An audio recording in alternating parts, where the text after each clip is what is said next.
네, 오늘 하나님께서 우리에게 주신 말씀은 고린도전서 말씀입니다. 고린도전서 우리 1장 18절부터 31절까지 말씀 같이 보시겠습니다.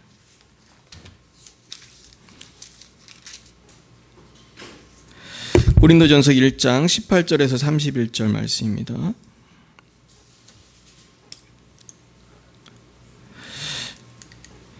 네, 우리 교독하겠습니다. 제가 먼저 18절 읽겠습니다. 십자가의 도가 멸망하는 자들에게는 미련한 것이요 구원을 받는 우리에게는 하나님의 능력이라.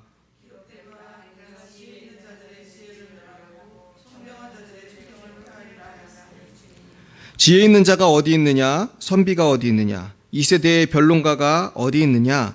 하나님께서 이 세상의 지혜를 미련하게 하신 것이 아니냐?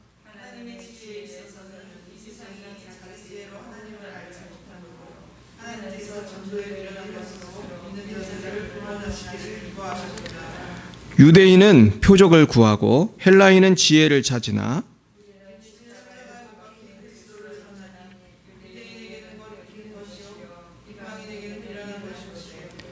오직 부르심을 받은 자들에게는 유대인이나 헬라인이나 그리스도는 하나님의 능력이요 하나님의 지혜니라.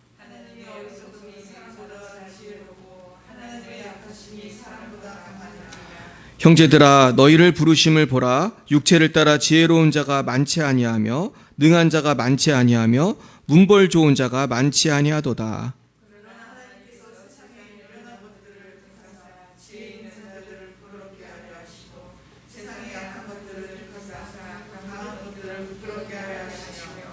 하나님께서 세상의 천한 것들과 멸시받는 것들과 없는 것들을 택하사 있는 것들을 폐하려 하시나니 너희는 하나님으로부터 나서 그리스도 예수 안에 있고 예수는 하나님으로부터 나와서 우리에게 지혜와 의로움과 거룩함과 구원함이 되셨으니 자랑하는 자는 주 안에서 자랑하라 함과 같게 하려 함이라. 아멘. 네, 한 군데만 더 보겠습니다. 3장 고린도전서 지금 1장 읽으셨잖아요. 3장 18절 한번 보겠습니다. 3장 18절부터 23절까지 내용이 조금 이어지는 부분입니다. 같이 보겠습니다. 한 목소리 읽겠습니다. 3장 18절부터 23절 시작. 아무도 자신을 속이지 말라. 너희 중에 누구든지 이 세상에서 지혜 있는 줄로 생각하거든 어리석은 자가 되라. 그래야 지혜로운 자가 되리라. 이 세상 지혜는 하나님께 어리석은 것이니 기록된 바 하나님은 지혜 있는 자들로 하여금 자기 꾀에 빠지게 하시느니라 하였고 또 주께서 지혜 있는 자들의 생각을 헛것으로 아신다 하셨느니라. 그런즉 누구든지 사람을 자랑하지 말라. 만물이 다 너희 것임이라. 바울이나 아볼로나 게바나 세계나 생명이나 사망이나 지금 것이나 장래 것이나 다 너희의 것이요 너희는 그리스도의 것이요 그리스도는 하나님의 것이니라. 아멘. 네, 오늘은 하나님의 지혜라는 제목으로 하나님 말씀을 증거하겠습니다. 오늘 이제 고린도전서에선 지혜라는 말씀이 참 많이 나와요. 그래서 하나님의 지혜 그러면서 또 반대는 뭐예요? 세상 지혜가 있습니다. 근데 우리가 참 뭐가 지혜인가를 생각해 볼 때 딱 떠오르는 말이 있었는데 그거는 한국말 중에 까불지 말라는 말이에요. 까불지 말라. 우리가 아이들끼리 야 까불지 마. 어른들도 까불지 마. 그런 말 가끔 쓰는데 그 말은 무슨 뜻입니까? 다른 사람이 나를 몰라주고 무시할 때 하는 말이죠. 까불지 마라. 그런데 우리 인간들이 정말로 까불어서는 안 되는 존재가 있어요. 그 누구세요? 하나님이에요. 하나님. 인간이 인간에게 까불어도 인간이 기분이 나쁜데 인간이 인간을 무시해도 기분이 나쁜데 인간이 하물며 하나님을 무시하면 심판을 받을 수밖에 없는 거예요. 반면에 하나님을 경외하는 사람은 복을 받는 거예요. 하나님이 이 세상 사람들이 다 하나님 모르고 까불고 있는데 이 어두운 세상 속에서 하나님을 경외하는 사람이 얼마나 이쁘시겠어요. 여러분들은 하나님이 다 이뻐하시는 분인 줄 믿습니다. 네, 이 비 오는 수요일 날 주님이 재림하신다고 어떤 목사님이 그랬대요. 주님은 비 오는 수요일 날 오신다고 그러셨대. 수요 예배 때 하도 안 오니까 사람들이. 근데 오늘이 비 오는 수요일이잖아요. 오늘 비 오는 수요일에 오신 분들에게 특별한 하나님의 은총이 임하길 축원합니다. 제가 어제 우리 창조과학회에서 이제 기도문이 와서 읽고 이제 기도하는 중에 한 일부분이 눈에 딱 들어왔어요. 근데 이분이 쓴 그 기도문 중에 이런 내용이 있었어요. 세상의 많은 사람들은 하나님이 없다고 믿으며 자기 소견에 좋은 대로 행동하고 생각합니다. 하나님께서 주신 세상 만물을 보면 그것을 만드신 아버지를 볼 수 있는데도 말이죠. 아버지, 저들의 우둔함을 일깨워 주시옵소서. 그리하여 그들이 아버지를 찬양하고 경배하게 하소서. 아멘. 네, 그렇습니다. 우리가 어리석어서 피조물인 인간이 하나님이 없다고 까부른 것입니다. 자기 소견대로 좋은 대로 행동해요. 왜 그렇습니까? 천지 만물을 보면서도 이것을 지으신 창조주를 생각을 못하는 거예요. 결국 이것이 인간의 어리석음이에요. 이 실존적인 어리석음. 하나님의 작품을 보면서 그 작품으로 만들어진 인간이 그 은혜와 사랑과 창조 속에 살면서도 그분을 경외하지 않고 자기 생각대로 살아가는 것이 정말 어리석은 일이에요. 그래서 잠언 1장 7절에서 이렇게 말씀하세요. 여호와를 경외하는 것이 지식의 무엇이죠? 근본이거늘 미련한 자는 지혜와 훈계를 멸시하느니라 그러셨습니다. 결국 우리가 방황하고 불행한 이유는 다른 데 있지 않아요. 이 지혜가 없기 때문이에요. 다시 말해서 여호와를 경외하는 하나님의 지혜가 없기 때문입니다. 제가 얼마 전에 텔레비에서 한 부분 그거를 이제 제가 봤는데 한국의 유명한 어떤 지성인이 나와서 얘기를 하는데 종교에 대해서 얘기했어요. 근데 그 지성인은 제가 잘 아는데 공산주의자예요. 이분은 공산주의 운동을 하던 사람이에요. 근데 이분은 종교를 안 믿어요. 그러니까 자기는 종교를 이해할 수 없다 그러면서 옛날에 그 유태인들을 기독교인들이 탄압한 걸 보면 종교가 무슨 역할을 하는지 모르겠다 그런 소리를 해요. 그러면서 유태인을 탄압하던 게 히틀러로 이어졌다.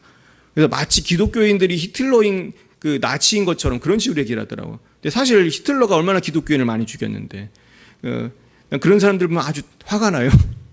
그 막 역사를 막 쫙 왜곡해서 말해요. 근데 사실 제일 나쁜 게 많은 사람들 죽인 게 공산주의거든요. 공산주의자들은 1억 명 이상을 죽였어요. 실제로 기독교인들은 주로 피해자지 누구를 해하는 사람들이 아니잖아요. 역사 속에서 기독교인들은 주로 매 맞고 죽는 역할을 했지 우리가 누구를 해한 적이 많지 않아요. 물론 있겠지만은 우리는 제가 아는 바로는 거의 없어요. 우리는 늘 매 맞고 죽는 역할을 했어요. 지금도 마찬가지예요. 이슬람들이 많이 죽이고 지금도 공산주의자들이 많이 죽이고 결국은 종교라고 다 같은 건 아니죠. 우리가 하나님을 경외하고 예수님의 사랑을 믿는 우리가 정말로 사실은 이 세상의 빛과 소금이고 소망이에요. 믿으시기 축원합니다. 그런데 하나님을 경외하지 않으니까 자꾸 어리석게 살아요. 그래서 오늘 읽은 고린도후서 3장 18절에 보면 이렇게 되어 있어요. 아무도 자신을 속이지 말라. 너희 중에 누구든지 이 세상에서 지혜 있는 줄로 생각하거든 어리석은 자가 되라. 그리하여야 지혜로운 자가 되리라. 세상적으로 인정받고 세상적으로 존경받으려고 하면 자꾸 헛소리를 하게 돼요. 바보가 돼요. 남들 가는 쪽으로 하면 바보가 돼요. 예전에 어떤 분이 제가 남아프리카 공화국에서 온 어떤 분한테 제가 영어를 배웠는데 대학 다닐 때 그분이 그런 얘기예요. 그분 하나님 믿는 사람이었는데 사람들이 어리석다. 사람들은 남들이 가는 대로 다 따라가는 경향이 있다. 그러면서 그래요. 어떤 사람들이 창문에서 뛰어내리면 따라서 뛰어내린다. 이분은 이제 말도 안 되는 예를 들어서 얘기한 거지만은 죽음의 길로 간다는 거예요. 실제로 개미 같은 것들 보면은 앞에 있는 개미만 보고 가다가 물에 빠져서 죽으면서 계속 자기들도 죽잖아요. 동물들 보면 그런 동물들 많잖아요. 앞에 있는 동물이 벼랑에 떨어지면 그 다음 동물도 떨어져 죽고 줄을 서서 다 죽는 거예요. 근데 인간들이 그렇게 살아가는 거예요. 그래서 19절에 보면 3장 19절에 이 세상 지혜는 하나님께 어리석은 것이니 기록된 바 하나님은 지혜 있는 자들로 하여금 자기 꾀에 빠지게 하시느니라 했어요. 자기 꾀에 빠지게 하는 거예요. 또 또 주께서 지혜 있는 자들의 생각을 헛것으로 아신다 하셨느니라. 그렇습니다. 그렇다면 우리가 어떻게 해야 지혜를 얻을까요? 첫째, 우리는 세상적인 자랑을 버려야 돼요. 따라해볼까요? 세상적인 자랑을 버리자. 이게 아주 중요해요. 세상적으로 인정받으려면 거기서부터 문제가 생기는 거예요. 거기부터. 21절에 보면은 그런즉 누구든지 사람을 자랑하지 말라 만물이 다 너희 것임이라 그랬어요. 근데 사람들은 보세요. 사람을 자랑해요, 안 해요? 7살짜리 꼬마부터 시작해서 70 노인까지 다 자랑해요. 어떻게 보면 참 유치한 자랑을 하죠. 7살짜리 꼬마는 뭘 자랑하겠어요? 나 오늘 과자 샀다 이렇게 자랑할 거 아니야. 이 과자 맛있다 그렇게 자랑하고. 70 노인은 뭘 자랑할까요? 뭐 나름대로 재력을 자랑한다든지 뭐 건강을 자랑한다든지. 근데 하나님이 보실 때는 다 어때요? 7살짜리 애나 70살 먹은 노인이나 다 똑같은 거예요. 다 뭐 하는 거예요? 다 쓸데없는 자랑하고 있는 거예요. 그러면서 점점 어리석은 삶을 살아가는 것입니다. 우리는요, 세상 자랑이 근본적으로 어리석은 것이며 교만한 것이며 죄악된 것임을 알아야 돼요. 사실 우리도 자랑한 적이 있죠. 근데 지나고 보면 다 후회스럽잖아요. 어리석은 자랑이었다. 교만한 자랑이었다. 죄악된 것이었다. 오히려 우리는 만물을 창조하사 우리에게 주신 아버지께 감사하면서 주님을 경배하면서 살아갈 때에 참으로 행복을 누리게 될 것입니다. 근데 사람들은 어리석어서 하나님께서 우리에게 같이 쓰고 나누라고 하신 이 공동체적인 삶을 포기했어요. 그래서 엄마가 자녀들한테 빵을 한 조각 주었을 때는 이걸 왜 준 거예요? 자녀가 3명이면은 셋이 어떻게 하라고 준 거죠? 나눠 먹으라고 준 거잖아요. 근데 하나님께서는 인간들한테 60억 인구, 70억 인구에게 이 땅을 주셨을 때에는 어떻게 하라고 주셨을까요? 나눠 먹으라고 주신 거잖아요. 이 온 세상을. 근데 지금 그렇게 나눠 먹습니까? 누가 독점해서 먹습니까? 가진 사람은 배가 터지고 없는 사람은 굶어요. 제가 뉴스를 봤더니 요즘에 굶는 사람이 많대요. 요즘에 옛날보다 거리에 그 거린들이 많아졌대요. 그리고 식당 주인의 말은 무전 취식, 돈 안 내고 가버리는, 돈 없습니다 하는 사람들이 많아졌는데 그분 말로는 옛날에는 나이 많은 분들이 가끔 그랬다. 요즘에는 젊은이들도 그런다는 거예요. 배는 고프니까 일단 밥을 먹고 돈이 없다고 그러고 간다는 거예요. 근데 그분이 그래요. 고맙다고 해도 하면은 괜찮은데 고맙다고도 안 하고 간다는 거예요. 그러면서 막 그 식당 앞에 쇠로 된 받침대가 있거든요. 그 문턱이 있으니까. 근데 그것도 가져간대요. 고물로. 옛날에 우리가 중국 살 때 그런 거 보잖아요. 중국 살 때 보면은 맨홀 뚜껑을 가져가요. 중국 사람들이.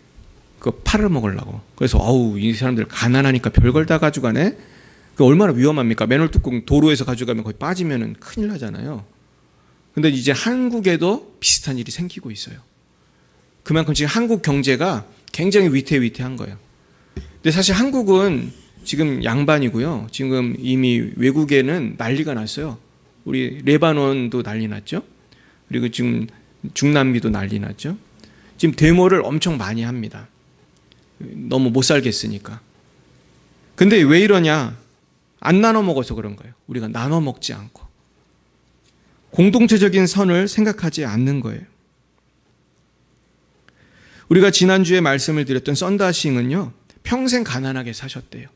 예수 믿고 이분이 평생 가난하게 살다가 40세에 실종됐어요. 아마 돌아가셨을 거예요. 그때 순교했을 거라고 많은 사람들이 생각해요.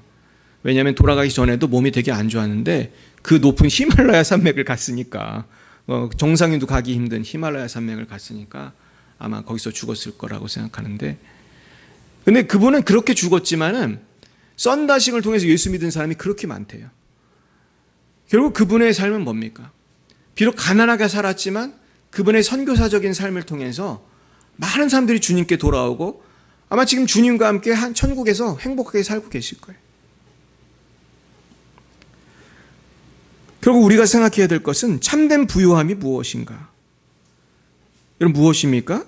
그것은 감사하는 사람이에요. 할렐루야. 오늘 내가 빵 한 조각을 먹고 우유 한 잔을 먹어도 감사할 수 있는 사람. 내가 오늘 라면을 한 개 끓여 먹어도 감사함으로 먹을 때 그 사람이 부유한 거예요. 그러나 오늘 내가 비싼 최고급 음식을 먹어도 감사하지 않는 사람은 가난한 사람이에요. 불쌍한 사람이에요.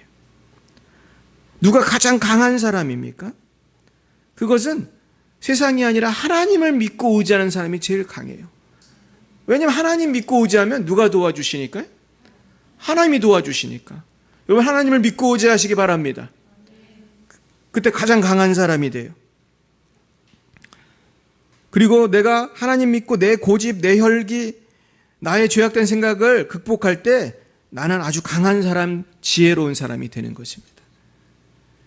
결국 우리가 오늘 묵상하는 이 하나님의 지혜라는 것은 하나님을 경외하고 그 하나님 앞에 나를 항복하고 내가 죽고 나를 부인하고 내가 내 십자가를 지는 것입니다.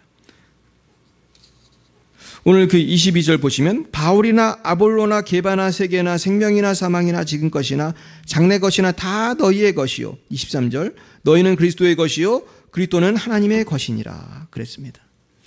결국 하나님이 모든 것을 주셨는데 오직 하나님만을 경외할 때 세상을 버릴 때 우리는 참된 지혜를 얻게 되고 행복을 얻게 되고 하나님을 발견하게 될 것입니다. 두 번째 우리가 지혜롭게 사는 비결은요, 십자가를 지는 것입니다. 따라해 볼까요? 십자가를 져야 합니다. 십자가를 지는 거예요. 18절, 우리는서 1장 18절에서 20절 읽어드립니다. 십자가의 도가 멸망하는 자들에게는 미련한 것이요 구원을 받는 우리에게는 하나님의 능력이라. 같이 읽겠습니다. 19, 20절 기록된 바 내가 지혜 있는 자들의 지혜를 멸하고 총명한 자들의 총명을 폐하리라 하였으니 지혜 있는 자가 어디 있느냐? 선비가 어디 있느냐? 이 세대의 변론가가 어디 있느냐? 하나님께서 이 세상의 지혜를 미련하게 하신 것이 아니냐. 그러니까요, 세상 지혜라는 것은 미련한 거예요. 하나님의 지혜와 비교했을 때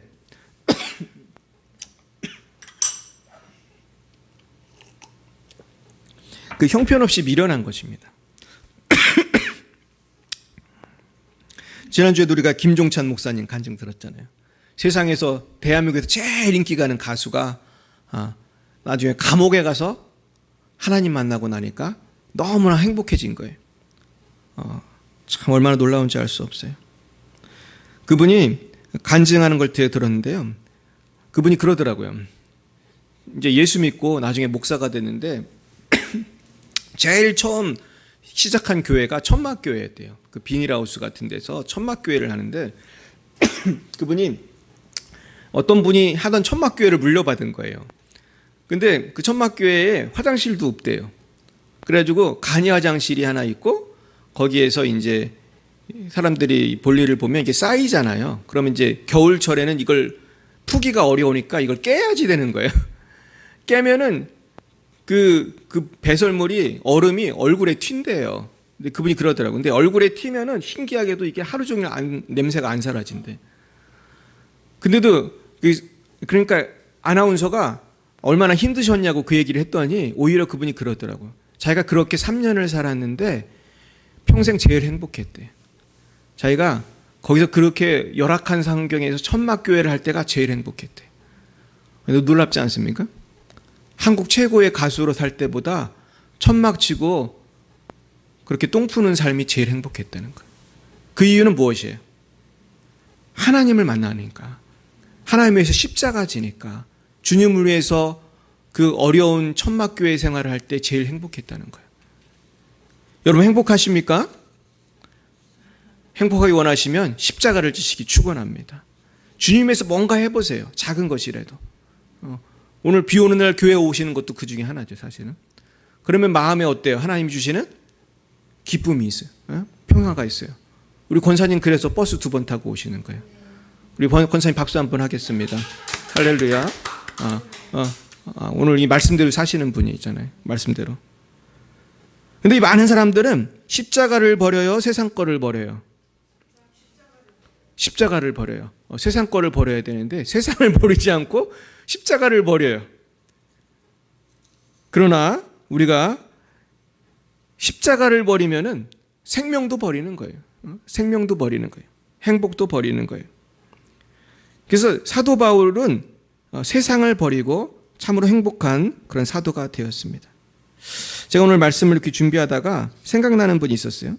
우리 전에 말씀드린 연세대 김형석 교수님. 그분이 뭐라고 그랬습니까? 행복을 뭐라고 그랬어요? 그분이 그 십자가 지는 것에 대해서 이렇게 말씀하셨죠. 사랑하는 고생, 사랑하면서 하는 고생이 행복이었다. 100년을 돌이켜보니 사랑으로 하는 고생이 행복이었다. 그 공감이 가십니까? 내가 사랑으로 누군가를 도와줄 때, 사랑으로 자녀에게 젖을 먹이고, 사랑으로 자녀에게 밥을 먹이고, 사랑으로 교회를 청소하고, 사랑으로 교회에서 밥을 하고, 사랑으로 교회에서 설교를 준비하고 이게 얼마나 감사한 일이에요. 정말 너무나 감사합니다. 저도 교회를 개척하니까 옛날에 안 하던 일들 많이 하는데요. 얼마나 감사한지 몰라요. 저는 걸레로 교회 이렇게 의자를 닦을 때 참 행복을 많이 느껴요. 여러분 어떻게 생각할지 모르지만 저는 교회를 걸레로 닦을 때 굉장히 행복을 느껴요. 왜냐하면 성령께서 주시는 놀라운 그 평안이 있어요. 이 평안에 동참하기 원하시는 분 토요일에 오셔서 청소를 도와주시기 바랍니다. 옛날 미국에 1960년대에 유명한 두 명의 여배우가 있었습니다. 한 명은 아실 거예요. 마릴린 먼로라고 있었어요. 저는 그 시대 사람이 아니니까 기억을 못하는데 지금 봐도 예쁘죠. 지금 봐도 마릴린 먼로는 지금 봐도 미인이에요. 그리고 누가 있었냐 하면 그 비슷하게 인기가 있었던 여배우가 있었는데 그 사람이 콜린 에반스였습니다. 우리가 콜린 에반스는 잘 모르시죠? 콜린 에반스도 사진을 봤는데 굉장히 미인이에요. 둘이 우리나라 유명한 여배우 2명, 탑 여배우 2명처럼 그렇게 둘이 잘 나갔어요. 그래서 부와 명예, 인기가 있었습니다. 특별히 마릴린 먼로는 얼마나 인기가 있었는지 존 F 케네디 대통령 생일 파티 때 노래 부른 게 지금까지 유명하죠. 아주 해피 버스데이 투 유를 굉장히 특유의 목소리로 아주 부르는, 그러니까 그때 케네디 대통령이 마릴린 먼로한테 굉장히 반해가지고 이렇게 말을 했대요. 이제 내가 대통령을 그만두어도 여한이 없다. 그런 말을 했대요. 아주 그 여배우가 너무 좋았나 봐요. 그래서 수많은 남자들과 스캔들이 있었고요. 마릴린 먼로는 결혼도 여러 번 했습니다. 그랬는데 사실 마릴린 먼로는 그러다가 나중에 수면제 과다 복용을 해서 자살을 했어요. 젊은 날에 죽었습니다. 그런데 그 당시에 마릴린 먼로 못지않게 할리우드에서 많은 인기와 명예를 누렸던 그 컬린 에반스라는 분은 동시대 사람인데 인기의 절정을 달렸어요. 그러던 어느 날 배우직을 청산을 하고 할리우드를 떠나겠다고 선언을 했습니다. 기자회견을 했어요. 이분이 이런 말을 했어요. 여러분, 저는 지금 깊은 사랑에 빠져 있습니다. 저는 그 깊은 사랑에 헤어날 수 없습니다. 그래서 이제 헐리우드를 떠나게 되었습니다. 그래서 많은 사람들은 도대체 그 남자가 누군가, 그 행운의 남자가 누군가 그러면서 기자들의 공통 질문은 도대체 누구와 그런 사랑에 빠졌는가였습니다. 그 남자가 도대체 누구입니까? 그때 콜린 에반스는 대답했어요. 내가 그를 선택한 것이 아닙니다. 그분이 나를 선택한 것입니다. 그분은 바로 예수 그리스도이십니다. 그분은 나를 위해 십자가에 죽으신 분입니다. 나를 선택하신 그분에게 내가 지고 있는 빚을 갚기 위해 나는 지금 선교사가 되려고 신학대학에 입학했습니다. 그래서 그냥 한참 절정으로 가는 그 인기의 절정에서 관두고 예수님을 위해서 선교사가 되기로 결정하고 실제로 아프리카 선교사로 갑니다. 이분은 우간다로 선교사를 가서 7년 동안 헌신하게 되는데요. 이분은 선교사를 가기 전에 선교사인 남편과 결혼을 하게 돼요. 그래가지고 선교를 7년을 잘 마쳤어요. 안식년에 잠시 귀국했습니다. 그때 빌리 그레엄 목사님이 물었어요. 콜린 에반스, 헐리우드의 영광과 명예와 인기를 포기하고 우간다 선교사로 떠난 것이 후회되지 않으세요? 정말 행복합니까? 이렇게 물었습니다. 후회라니요, 목사님. 무슨 후회입니까? 이렇게 대답했어요. 이 선교 사역은 나에게 과분하기도 하지만 영국 여왕 자리와도 바꿀 수 없는 귀중하고 보람된 자리입니다. 뿐만 아니라 미국 대통령 자리와도 바꿀 수 없습니다. 할렐루야. 우리가 이렇게 성도로 산다는 것, 이것은 대통령보다도 귀한 자리인 줄 믿어요. 우리가 권사로, 집사로, 우리 교인으로, 사모로, 목사로, 목사 딸로 이렇게 사는 것은 대통령보다도 더 귀한 일이에요. 아멘이십니까? 그런 긍지와 자부심이 있으세요? 왜 아멘을 안 하시죠? 긍지와 자부심이 없으십니까? 제가 이번에 어떤 회의에 갔는데 70이 넘은 부흥사 목사님이 우리 후배들에게 얘기하는 시간이 있었어요. 여러분 아시는지 모르겠지만 제가 부흥사가 됐습니다. 제가 부흥사 협회 회원이 됐기 때문에 우리 교단 부흥사가 됐어요. 그래서 제가 어젠가요? 제가 그저께 제가 인사를 했어요. 선배 부흥사님들한테. 제가 우리 교단의 그 부흥 전도단, 그러니까 부흥사 협회 같은 게 있어요. 제가 참 하나님 은혜로 거기 등록이 됐는데, 제가 참 은혜 받은 게 거기에 여러 순서 중에 70이 넘으신, 그래도 건장하시더라고요. 목사님이. 이분이 본인의 간증을 짧게 하면서 우리 후배들한테 하신 말씀이 있는데 제가 너무 은혜를 받았어요. 근데 이 목사님께서 그러는 거예요. 나는 10대의 은사를 받았다. 그런데 10대가 되니까 아무도 기도 받으러 안 오더라. 그래가지고 병든 돼지한테 기도를 했대요.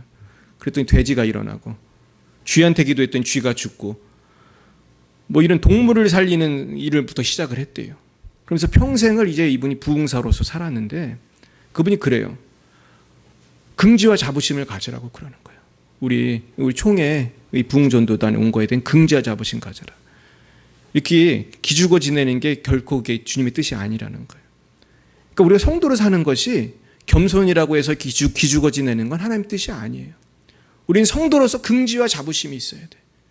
저는 굉장히 신선한 충격을 받았어요. 긍지와 자부심을 가져야 되는구나. 십자가지는 긍지와 자부심이 있어야 돼요.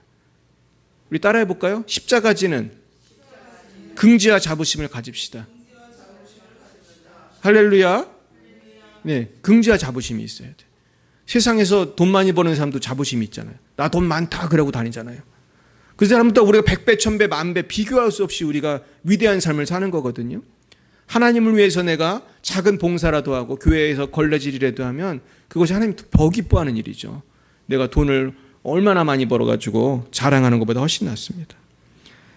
그래서 21절부터 24절에 보시면, 하나님의 지혜에 있어서는 세상이 자기 지혜로 하나님을 알지 못하므로 하나님께서 전도에 미련한 것으로 믿는 자들을 구원하시기를 기뻐하셨도다. 유대인은 표적을 구하고 헬라인은 지혜를 찾으나 우리는 십자가에 못 박힌 그리스도를 전하니 유대인에게는 거리끼는 것이요 이방인에게는 미련한 것이로되 오직 부르심을 받은 자들에게는 유대인이나 헬라인이나 그리스도는 하나님의 능력이요 하나님의 지혜니라. 아멘. 결국 그리스도가 하나님의 지혜예요. 그래서 십자가 지는 사람이 지혜로운 사람이에요. 아멘이십니까? 그리스도가 하나님의 지혜예요. 지혜이신 그리스도를 내 마음에 품고 나도 그리스도를 따라서 살아가는 것이 지혜예요. 이것이 참된 행복의 비밀인 줄로 믿습니다. 세 번째로 지혜롭게 살아가기 위해서는 하나님께 나의 삶을 온전히 맡기는 삶입니다. 25절에 보시면 하나님의 어리석음이 사람보다 지혜롭고 하나님의 약하심이 사람보다 강하니라. 26절, 형제들아 너희를 부르심을 보라. 육체를 따라 지혜로운 자가 많지 아니하며 능한 자가 많지 아니하며 문벌 좋은 자가 많지 아니하다. 그렇습니다. 우리 교회에도 보면은 굉장히 부자가 많지 않죠. 교회 나오시는 걸 보면은 뭐 그냥 평범한 분들이 나오시는 거죠. 특별히 이제 핍박이 심한 나라들은 오히려 가난한 분들이 교회를 많이 나온대요. 그래서 인도도 보면은 천민들이 예수를 제일 많이 믿는데, 천민들. 우리나라도 보면 옛날에 천민들이 예수 많이 믿었어요. 그래서 제가 옛날에 섬기던 마포에 있는 교회도 백정들이 다니던 교회였어요. 거기가 동막교회라는 곳인데 백정들이 다니던 교회가 지금 큰 교회가 됐어요. 결국 하나님께서는 세상에 미련한 것들, 27절 보면은 하나님께서 세상에 미련한 것들을 택하사 지혜 있는 자들을 부끄럽게 하려 하시고 세상에 약한 것들을 택하사 강한 것들을 부끄럽게 하려 하시며 하나님께서 세상에 천한 것들과 멸시받는 것들과 없는 것들을 택하사 있는 것들을 피하려 하시나니 이는 아무 육체도 하나님 앞에서 자랑하지 못하게 하려 하심이라. 믿으시길 축원합니다. 그래서 우리는 하나님의 관점에서 세상을 바라봐야 돼요. 하나님의 관점에서 나를 바라봐야 돼요. 그래야지 우리가 긍지와 자부심을 느낄 수가 있는 거예요. 일본의 한 화가가 예수님의 초상화를 그렸어요. 그리고 제목을 바보 예수라고 정했대요. 바보 예수. 참 세상적으로는 보잘것없고 초라하고 십자가에서 죽으신 예수님은 어떻게 보면 바보같이 사셨죠.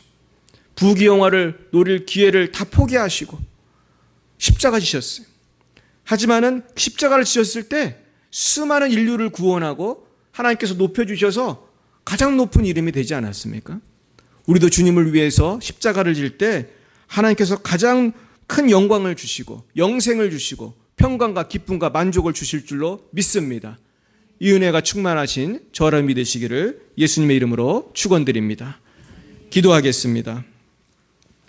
사랑과 은혜가 충만하신 하나님 아버지 참 감사합니다. 우리를 죄와 사망과 마귀의 손에서 구원하시기 위해서 하나님께서 우리를 위하여 예수님을 십자가에 죽게 하심으로 영원한 생명과 기쁨을 누리게 하시니 참으로 감사합니다.